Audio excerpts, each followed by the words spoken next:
United front ఏర్పాటు చేసినప్పుడు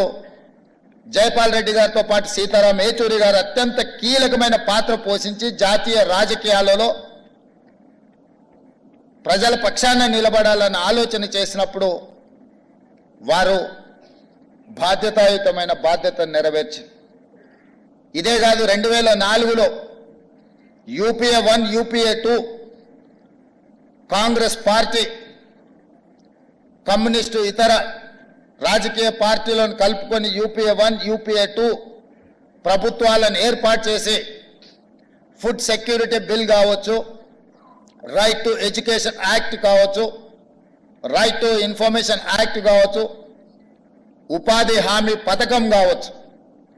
ఇవి దేశంలో చాలా విషయాలను సమూలమైన మార్పు తీసుకురావడానికి తీసుకొచ్చిన చట్టాలు. ఆ చట్టాలు తెచ్చిన సందర్భంలో, ఆ చట్టాల మీద చర్చ జరిగిన సందర్భంలో సీతారాం ఏచూరి గారు ఆ ప్రభుత్వ ఏర్పాటులోనే కాదు, పేదలకు అనుకూలమైన food security, right to education act, right to information act, పారదర్శకమైన పరిపాలన అందించాలంటే ప్రభుత్వం తీసుకునే నిర్ణయాలు ప్రజలకు అందుబాటులో ఉంచాలి అని రైట్ టు ఇన్ఫర్మేషన్ యాక్ట్ తీసుకొచ్చినప్పుడు వారు పోషించిన పాత్ర ఈరోజు మనం అందరం గుర్తు చేసుకోవాలి.